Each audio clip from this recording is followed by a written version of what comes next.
welcome to Finding Alara, a safe space where authors, artists and creatives share their world-building style and mindfulness tactics. Brought to you by Bushland Castle Productions, a micro-publisher with an author support platform that nurtures creative growth and storytelling excellence.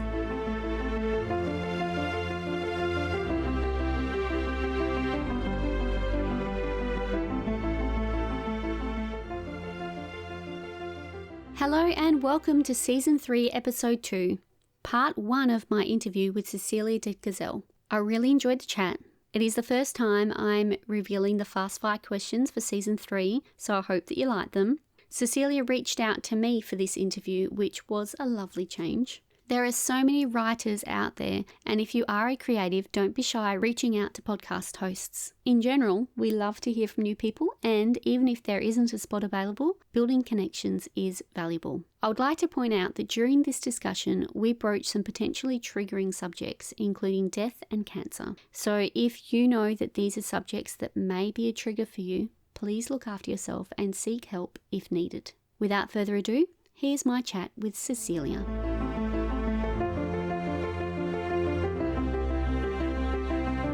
Today, I had the opportunity to interview Cecelia de Gzell, who is a debut author of the novel The Swell, which was released in June 2025. As a radiation oncologist who specialises in the treatment of patients with brain tumours, she's had 14 peer-reviewed medical publications and a PhD in glioblastoma research and is a regular presenter at the international and national conferences. A period of burnout in 2019 reignited an old passion for writing, and The Swell is her debut novel. She lives in Sydney with her husband and 3 children and a goofy sheepadoodle, Fudge, who keeps escaping. Both her work and family exhaust her but provide endless fodder for the imagination. Dr. de Gzell is aiming to release the second book in the series, Caught in the Undertow, in 2026. Do you have a rough estimate of when in 2026 this is going to come out?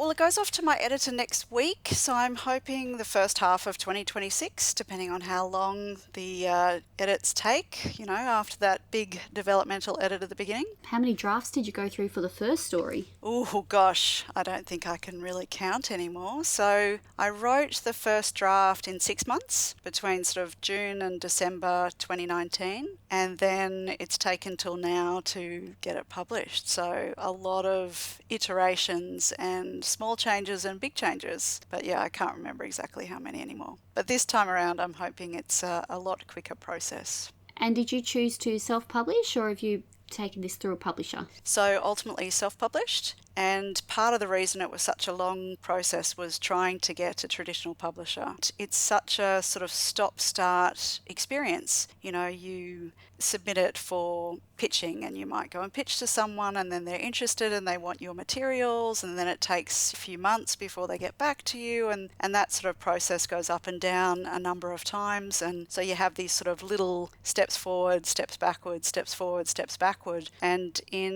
must have been 2023, I'd kind of made the decision I was going to self-publish, and I went to the Romantic Writers of Australia conference, which was in Sydney that year, which was great for me. And I met a lot of people, and I realised that, okay, self-publishing, it was okay if I did that. There are a lot of people who do that and have a good experience with it. And so I was kind of happy with that decision, but I still pitched to a couple of agents and a couple of publishers at that conference. And then they wanted my materials, and then again, you go backwards, waiting and waiting. And when they finally all got back to me and said no, they weren't interested, I went, okay, definitely self-publishing now. And I'd already chosen a publishing service to help me put it together, and I could either choose their in-house editor or one of their contracted editors, and I actually chose an editor who's in the UK because she had a lot of experience with commercial fiction, contemporary women's fiction. Was that through Book Reality Experience? It was, yeah, it was. We've had Ian on the show before, and he's fantastic. He's who sent the email around saying, oh, you might be interested in people to come on the podcast, so that's why I reached out. And anyway, the editor that I ended up working with, who was based in the UK, once we'd sort of done the developmental edit and I'd made a bunch of changes, she actually actually really liked it, and she wanted to shop it around to publishers in the UK. So you started running the gauntlet again.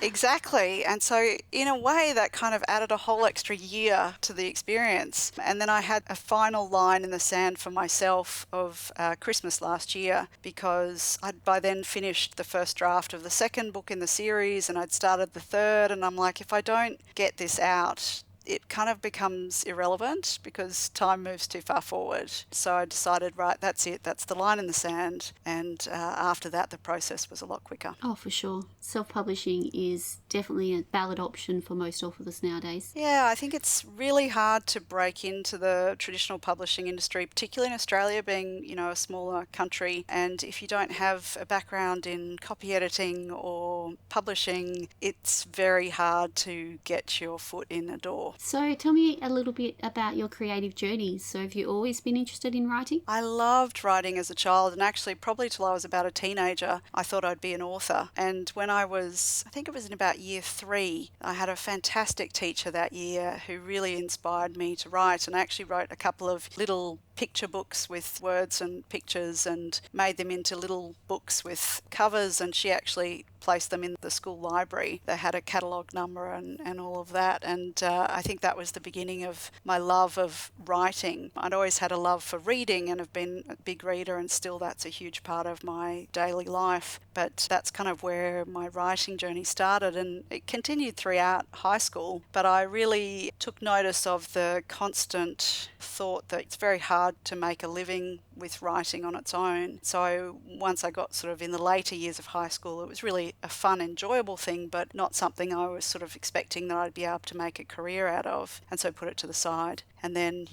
medicine, family life, etc. took over. Were you inspired to join medicine because of your family, or what led you in that direction? That's a really good question. I'm not from a medical family at all. In fact, my dad was always very anti anything to do with blood. If you started to talk about anything medical, he would stick his fingers in the ears and go, oh, he'd very much cringe. So it definitely wasn't from that. I'm from a sort of more of a legal and accounting family, lots of numbers, but no real sort of hands-on physical experience. I really liked science, loved all versions of science at school and a bit of maths, but really liked science. And initially I thought, well, maybe I should be a vet because I liked animals as well, but then I thought, don't really want to stick my hand up a cow's bum, and I don't think I could handle snakes, so maybe I should think about people instead, because people I could relate to a bit better, and I guess that's kind of where it started. That's really interesting. I have never really looked into the medical field, but I know it's quite a few years at uni, and then you have to do an internship, don't you? You do, yeah. So I actually did medical science and then did medicine, so that was probably 7 years of uni, and then you start as an intern and you do a bit of everything, and you do that as a resident as well. And then after you've done at least 1 year of residency, you can then move into a specialty stream or continue sort of in a general pathway. And so yes, then I went on to do radiation oncology, and that's about a 6-year specialisation process. After your other time? Yeah, after the intern and resident year and the original 7 years of uni. So you're looking at, at least 13 years before you really get anywhere. And usually after that, you still do a bit extra. So I did a postgraduate fellowship for a few years in my particular interest, which is in the brain tumour work, and did the PhD during that period. So it's a pretty long process to become a doctor. And I guess I've been a specialist now for almost 15 years. That's amazing. The dedication to learning is just so inspiring. Medicine's one of those things where you never stop learning because things change all the time. So you're just learning new things all the time. Continuous development. Yeah. So, this episode's about mindfulness. I do. What does mindfulness mean to you? Well, that's exactly where this particular project actually came from. In 2019, I had really bad burnout. It's a very difficult time. This is even before COVID. I was working very hard in quite a toxic environment. I had a sick parent. I'd had chronic illness myself, and young family, with the youngest only being a toddler at that stage. So it was this giving all the time at work, giving all the time at home, to the point where I just felt empty. And I'd always needed something for that mindfulness. I don't know if you know a lot of doctors, but we are sort of stress heads, if you like. We do tend to ruminate on things. And I'd always kind of needed something to unwind in the evenings and television, as much as I love TV shows, I needed something else, because sometimes you'd still be ruminating while you're watching TV. And I used to always knit. I taught myself how to knit at university, and I always found knitting great because you could watch the TV, but you had to concentrate on what your hands were doing, so you couldn't then stress about something at the same time. Two things was kind of hard enough. Yeah.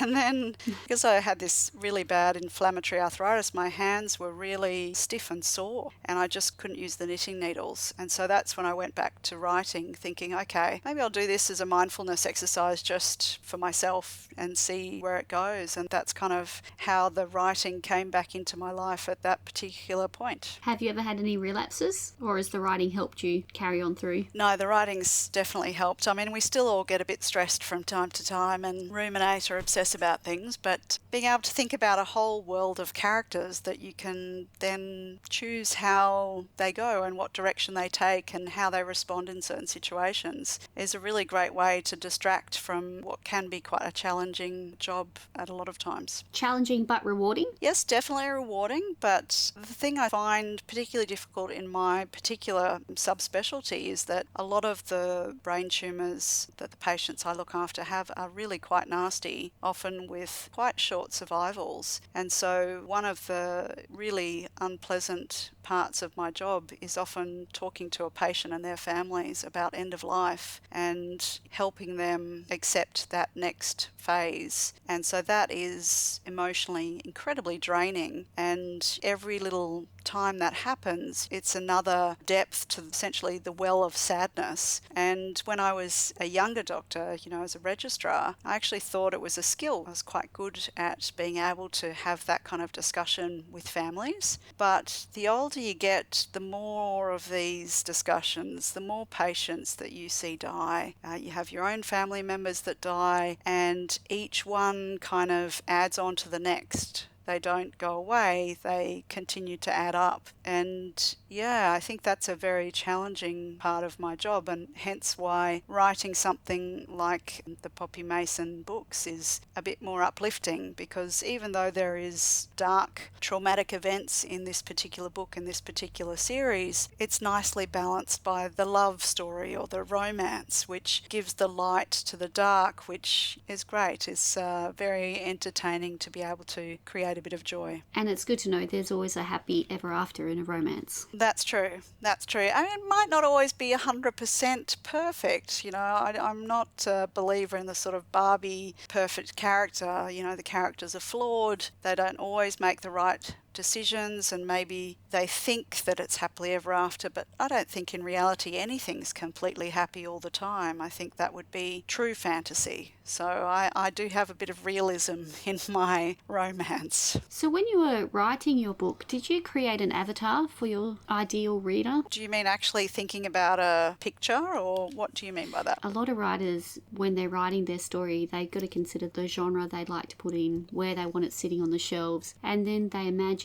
who you're writing for, who your audience is. Did you consider that while you're writing? Look, I did, in the sense that I kind of wrote a book that I would enjoy and want to read myself, and started from that standpoint that if I enjoyed it and wanted to read it, that there would be other people who would as well. And so whilst the target audience might be a bit younger than I am now, because the character is in her early 20s, I really thought about, I want to expose the standard realities of that young or new adult life, where you're kind of just starting to become an adult, you're starting to find out who you are and where you want to go. You have a lot of those typical experiences that younger adults have, going out drinking and partying, and you don't have a lot of the responsibilities that might shackle people later on in life. So I wanted to create that world again, and I figured that even people like myself, people as you're getting older, you can read something like that and you can be transported back to that sort of period in your own life. And, it's kind of fun and at times a bit frivolous, and it's nice to think back to that period of time. So your avatar would be yourself? I've honestly never thought about it that way. When you say avatar, I'm thinking automatically about video games, and I think I completely missed that upswing. I'm too old for that.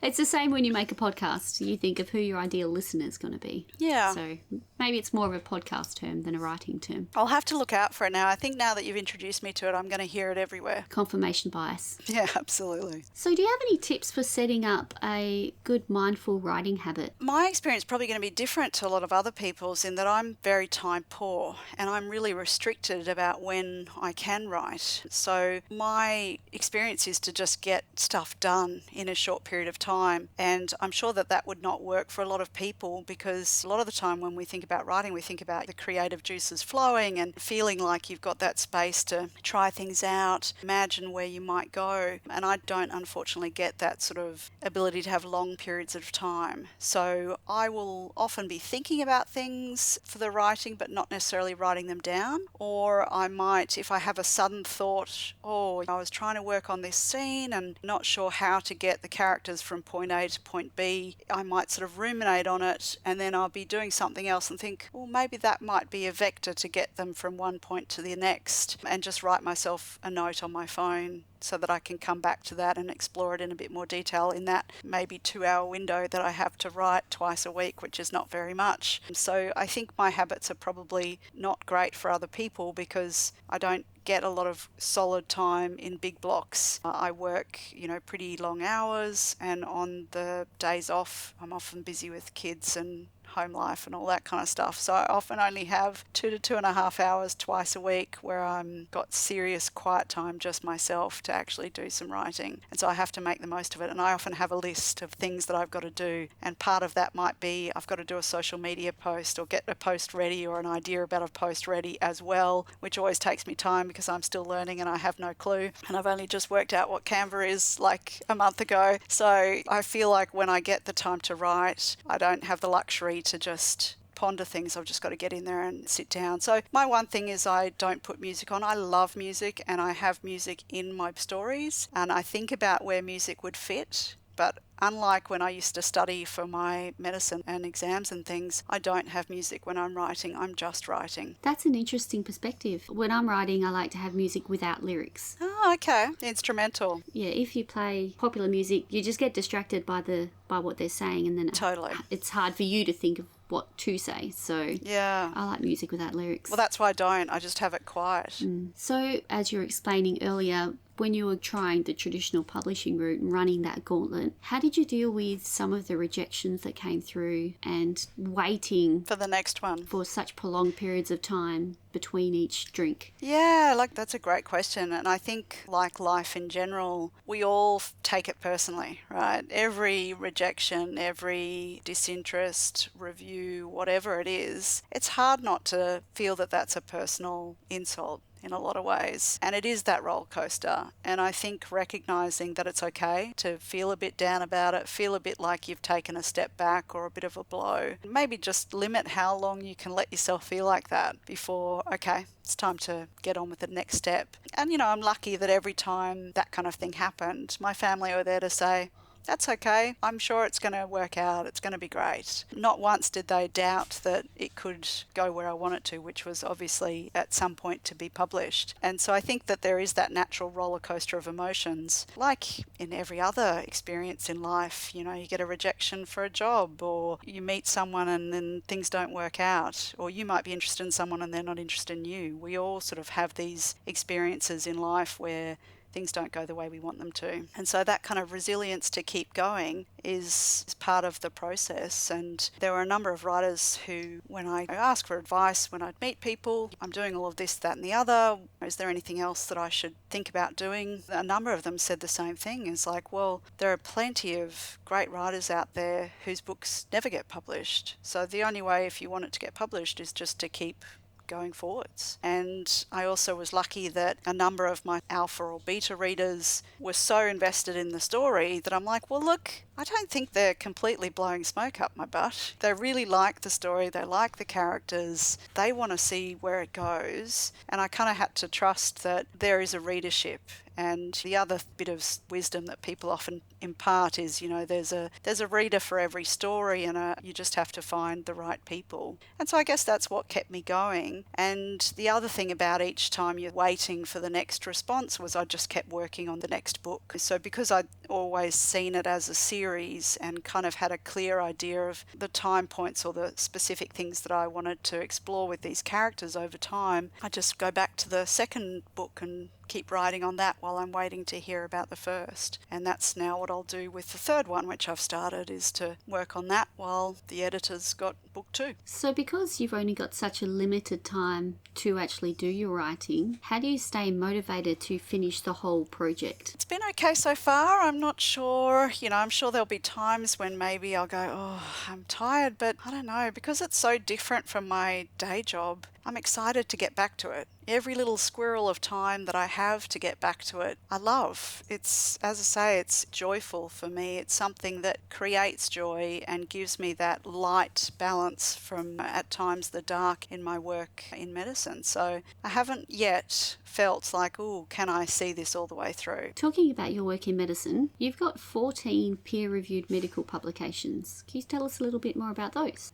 So they've progressed over time. A number of those were specifically from my PhD. So I think there was about 6 publications from my PhD. And there's been another number of publications before and afterwards. So work involved with the patients that I work with, which primarily is the brain tumour work. Less so at the moment. So the main thing that I've been doing in the last few years is been involved in a number of organisations. So education more than actually doing directed research, partly just because I don't have the time so much anymore. When you're more early in your career and doing your training and going through, you often do get a bit of time to be able to do research. Once you're working as a specialist, it's really quite hard to separate some time directed for research because you're really most of the time just busy seeing patients. So the main area that I've been more involved with in the last 5 years has been education. So I'm founding member of a large organisation in Australia involved with a specialist technique that I use as part of my work for brain tumours, and I'm now involved in an international group that does the same thing. That's amazing. Just sharing that knowledge with other doctors, and there's definitely not enough specialists for anything. Well, that's true, absolutely, everywhere.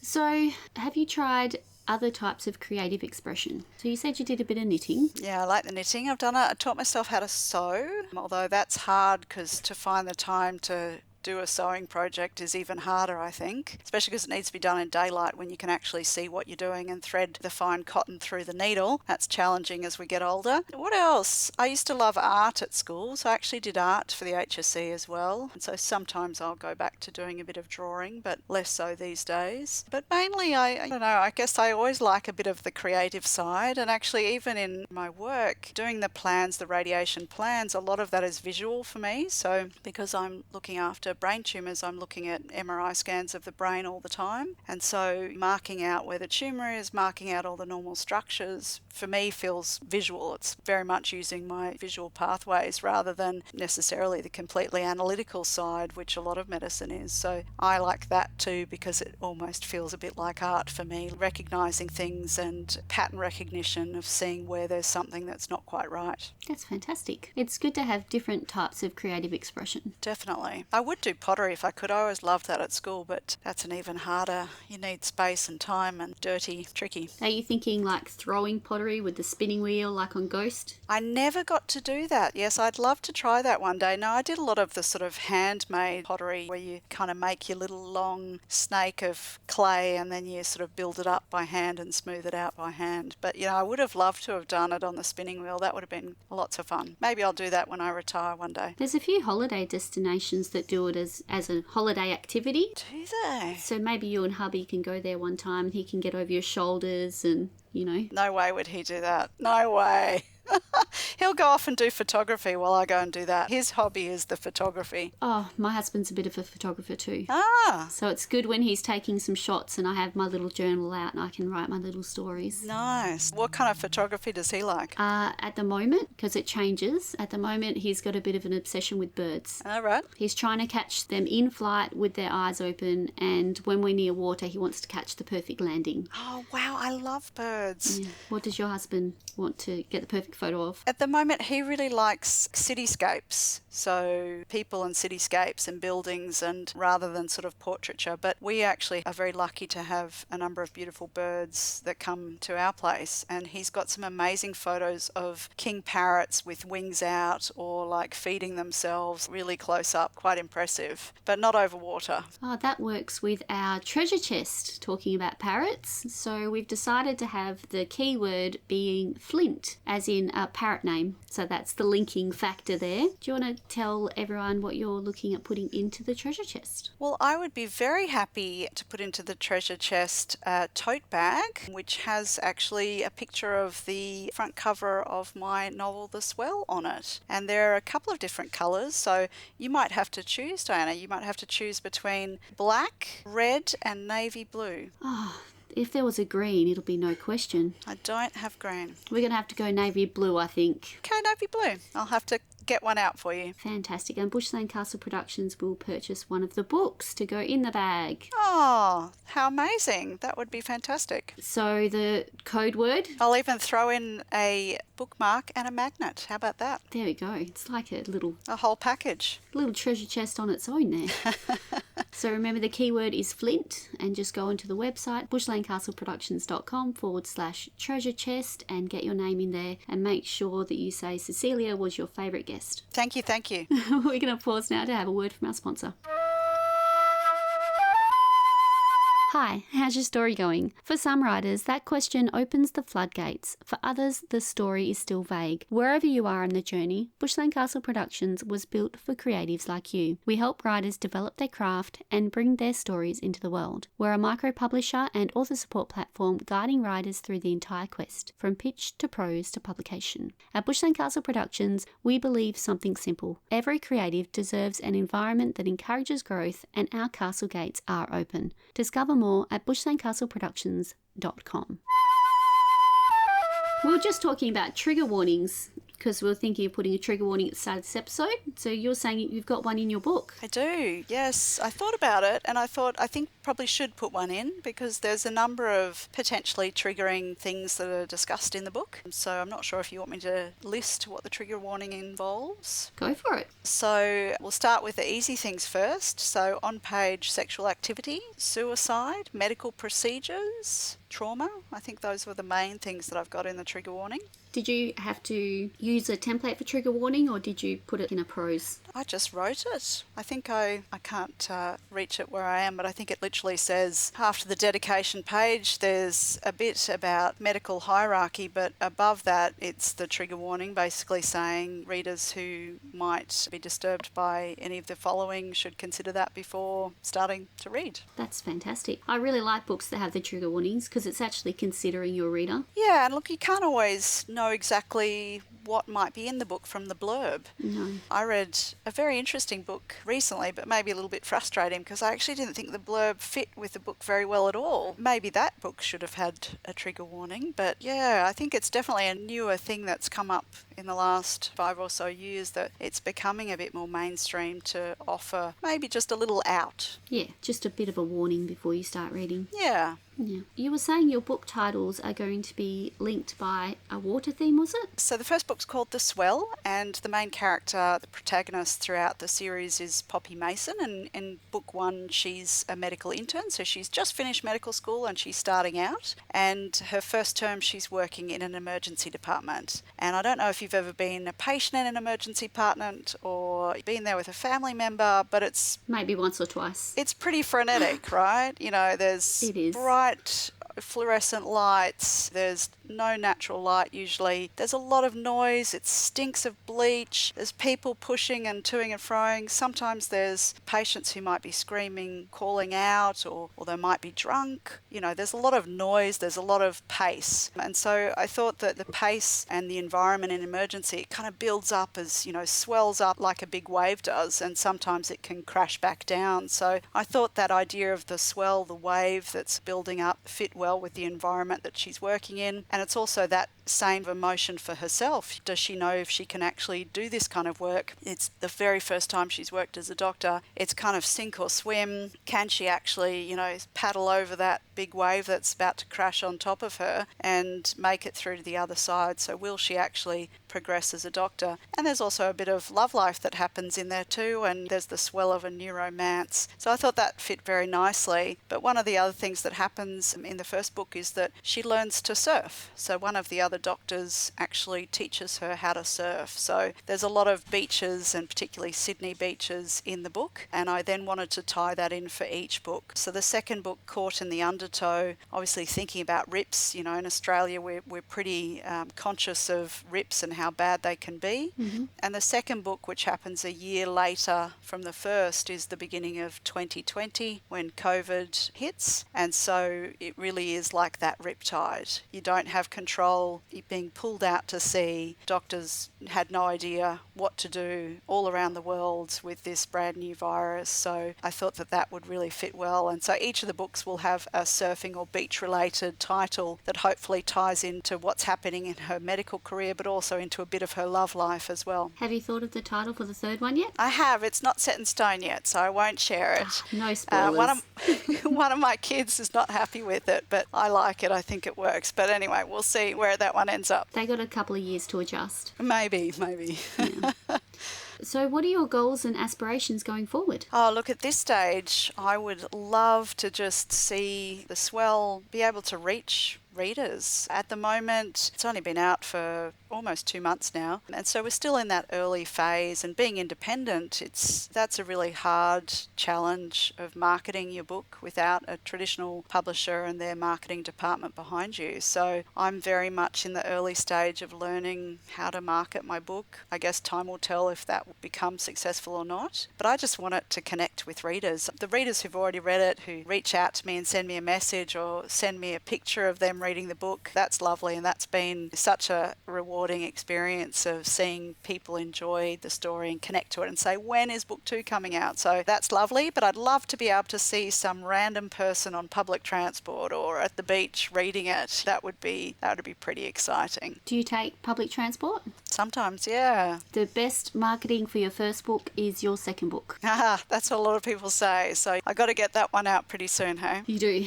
yes. I'm sure there's avid readers awaiting it. Yeah. Well, that's we'll see what the editor says after next week. Okay, so we're moving on to our fast fire questions. Ooh. Okay, so these are a little abstract. I've got to answer quickly. Fast fire, as quick as you can. Okay. Just don't overthink it. Okay. Alrighty. What colour best describes your personality? Well, my favourite colour is red, and I have slightly reddish hair, and I can be passionate, shall we say, so maybe red. Locked in. Is your main character capable of anti-hero actions? Interesting. I would never have thought of that. Possible in the sense that I think what I really want is a character who's not perfect. I don't want a Barbie doll. I don't want these characters to be completely unrealistic. So I guess everybody has the ability to maybe not always do the right thing or be the perfect version of themselves all the time. So not in the true sense like she's not going to go out and do something completely crazy like rob a bank or kill a patient intentionally. But I think people can be unintentionally negative towards others at times. I think we all can do that. So your answer is human nature? Yeah. Okay.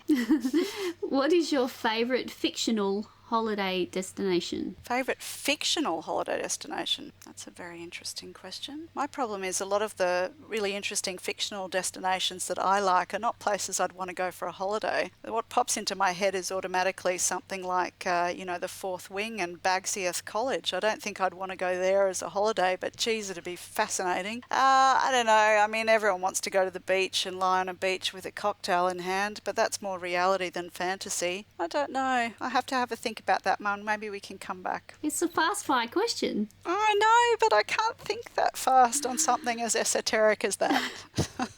Would you ever swap places with any of your characters? No. That's a nice and easy one. Look at that. That was definitely easy. No way. No way would I want to go all the way back to being an intern. Absolutely not. So would your main character save a loved one or save the world? Ooh, that's a tough question. So I don't know. I don't know what she'd do in that situation, because it's a good question, and I'm not going to give away something that happens in book one, but I don't know. I think she might be really stuck between that. Depending on who the loved one was, I think she'd have trouble not saving the loved one. Oh, wow. That'd be almost anti-hero. Well, that's what I'm saying, right? Mm. You know, human nature, it depends how strong the love is for the loved one, right? Interesting. You know, would the character have to save the loved one? Yeah, that's a tough question. It is a tough question. Well, there you go. Now you can think about it for yourself. I haven't had to answer myself yet because it's the first time I'm asking them. Okay, we're moving on to Buffy night. Okay. Buffy night is the one night of the week where I wrestle control of the big telly in the house and steal it for the evening. I meet with a good friend of mine and we binge on a few episodes of something together. In the Buffy section, I talk to my guest about something that has inspired their work. It can be anything from books they've read, movies or TV shows they've watched, or games they've played. What are you choosing today? Let's choose a TV show. Which one? So, look, I mean, I love TV as a medium, and, you know, I definitely watch at least something a day, hopefully more than one episode of something a day, because, you know, I find that a fantastic medium. But I think the thing that's probably influenced my medical life would be ER. So ER came... George Clooney. Yeah, well, and Noah Wiley. Let's not forget Noah Wiley. All right, he's getting his resurgence now in the pit. So, you know, Noah Wiley is back, and, you know, it's fantastic to see him back in a similar type of show. So ER came out in 1994. I was in year 11 at the time, and it was a real change in medical TV drama. It was a very unique show for the time. It was very dark. If you go back and watch the first couple of seasons, it was dark. Like, the room was dark, it was dreary, it was dirty, it was very different from the plastic General Hospital or those kinds of soapy medical dramas before that. And the medicine was much more real. So Michael Crichton, who started the show, had previously been a doctor, I think that's right. And so he brought a lot of realism to the medicine. They did a lot of trauma scenes, and it looked very real. And so I was sort of late teenager and thinking about doing medicine, and I was very excited and fascinated by this show. And they also had times where they'd do like a one take, and so they'd kind of follow straight through. And it was a really different way of doing this kind of drama. And obviously since then there have been a lot of shows that have moved on from that and used that as a starting point. But to the point where, you know, when we were doing medical school, a bunch of my friends at the time, you know, ER was probably a few years in by then, and it was, you know, back free to air proper TV where it was once a week, it was on at a specified time, and that's it. So they would all come over to my house for ER, and we'd sit there around the TV with a big bowl of M&Ms and Maltesers, and we'd watch ER together, and we'd be so excited about this future that was sort of coming up for us. So I think probably ER would be the most influential TV show of my working life or pre-working life, and that's probably also the starting point of where my books have kind of come from, in the sense that I did actually once try and write a thriller, a crime thriller or a psychological thriller, probably 3 or 5 years before I wrote The Swell, and it was terrible. You know, I read a lot of thrillers, I read a lot of police procedurals, psychological thrillers, crime, etc., but it was just cliched. There was no suspense, there was no tension. It was so obvious who was going to be responsible that I just put it aside. And so this time around, when I came back to writing again, I went, okay, you got to write what you know. The one thing I know a lot about is hospitals and medicine and what it's like to work and be a woman in that kind of environment. And I thought, okay, you write what you know. Moving from ER to Grey's Anatomy's been even more successful. It's about to come back for season 22. And the way it differs from ER that's probably kept it going longer is the romance element. That sort of... McDreamy, McSteamy. Exactly, you know, in the current generation. And that sexual tension and romantic tension has probably kept that going lasting longer than ER did. If you think about the medicine, they're both really big on having the more realistic medicine, having open operations, having big traumas, and sort of trying to be right in there in the action. And so I thought, well, look, Grey's Anatomy is really the key, right? We don't have a lot of books that are similar to that. And, you know, shows like ER, Grey's Anatomy, The Pit, Pulse, Chicago Hope, all of those have been so popular because, you know, it is really interesting watching medicine. You know, even the reality medicines that we've had in Australia, like RPA, people enjoy watching and seeing that kind of environment, I guess because we don't always have exposure to that, and it's fascinating and you think, wow, how do they do that? So I think people like that almost slightly voyeuristic aspect of watching it, but also having the romance, I think, gives balances. You get the light with the dark. And then in terms of the romance specifically, spicy romance is now suddenly having its heyday. It's in the mainstream. It's not so much behind closed doors anymore. We've got books across lots of different subgenres in romance that have spice on page. And so I thought, okay, let's try and bring all of that together, and maybe then there'll be an audience who'll connect with that and be interested in that. So that's kind of where it all started from. So I guess you can blame ER. ER started it all. That's wonderful. I think I was a bit young to watch ER when it first came out. Were you? I think it was on like at 9:30 and my bedtime was 8:30. It was. It was after Desperate Housewives back then. Yeah, a few years ago. Several. I don't know if you can watch the first few seasons. You can. I've just recently rewatched the whole thing. So it's like comfort food. What's it streaming on? I changed halfway through. I'm trying to think. It might have been on Stan in the end. Anyway, I just recently rewatched the whole lot from the very beginning. Okay, so it is streaming somewhere. Yeah, it is at the moment. Who knows what. But yes, and I even rewatched Grey's Anatomy as well. I did both. I did them straight through back to back. And that was after I finished with the first book. I thought, I'm going to go back and have a look at them all. And watching them back to back is very different to what we grew up with, which was the one episode a week. It would run for its season and then it would stop for a year and you'd be waiting for it to come back. When you watch the whole lot of these kinds of shows continuously, and you know, I'd watch 1 or 2 episodes a day just going through, like I'd be cooking dinner or whatever, I'd have it on in the background. It's very different because actually McDreamy, maybe not as good a guy as we felt he was at the time. Every time he said he was going to be there for Meredith Grey, he then turned around the next episode or the next season and did the exact opposite. So It's different watching it back to back. I recently rewatched Grey's Anatomy. I did maybe 12 seasons because that's all that was out on Netflix at the time. Yeah. And then I stopped watching it because there wasn't any more to watch, and they've recently extended it. But I don't know if I can find the spot where I left off. The right spot? Yeah. Tricky. And I don't think I'm ready to watch the whole thing again. No. Watching it all through is kind of fun. I've done that with a bunch of shows, even things like Friends. Going back, I remember when I had little babies and, you know, you're up in the middle of the night feeding, and I would just put on an episode of Friends quietly in the background because it's 20 minutes. It kind of works with a feed, and that's kind of fun too. It's kind of a bit like comfort food. You don't have to think too hard. You kind of know what's going to happen. And it's just kind of reassuring. Well, thank you so much for coming on today. Really appreciate your time. No, thank you very much for having me. It's been a lot of fun. You got some really interesting perspectives on mindfulness, especially because of your educational experience. Well, I think we all just got to find what works for us. We all have different challenges and different things in our lives that pull us in different directions. And so finding something that works for you. And I think the other thing I always find is something that works for a while doesn't work all the time. So having a few things, you know, I also use a sleep app at night, some noises, things like that helps me get off to sleep as well. So yeah, I think it's always good to have a few tools in the toolbox. Wonderful. We'll be back to talk about world building.